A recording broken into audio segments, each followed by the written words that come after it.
Alright, let's go. Naubos yung sugar sa katawan. We are the yellow team. Who's got the power? Spirit got the power! Who's got the power? The Spirit got the power! Saan tayo pupunta? Judea at Samaria! Saan tayo pupunta? Jerusalem at iba pa! Let's go! Let's go! Let's go to winning! Okay, Pagalingin ah.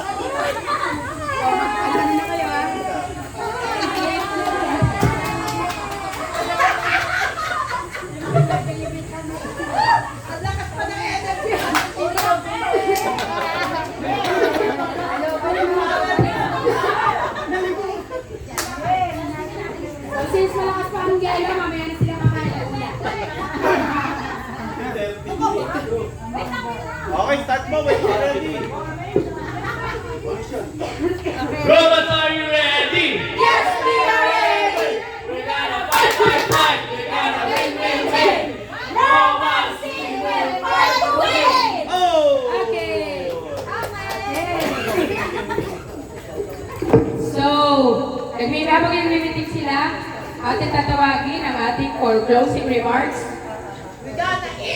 It na. Tawagin muna natin si Ate Babes para magpahayag ng pasasalamat at encouragement. Ay, si Pastor ang opening, ikaw closing remarks. Ginawa school no?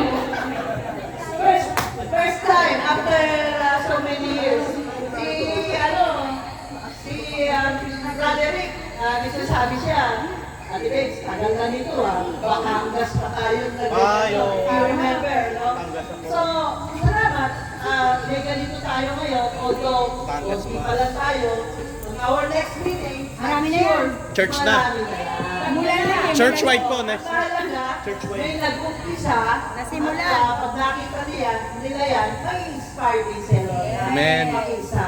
Ang purpose ng ating fellowship na ito is for unity. Yun, amen. Kailangan talaga yun, kailangan natin para masuportahan ng church, ng ating pastor, Yes. sa kanyang pangunguna, and all for the glorification of God. Amen. So, salamat sa inyo, salamat na you took time to come here, Amen. na talagang naghanda kayo ng napakaagang paghahanda. Apo, Salamat, sila po. salamat sa inyo. Yung mga malalayo, nakarating din. Salamat.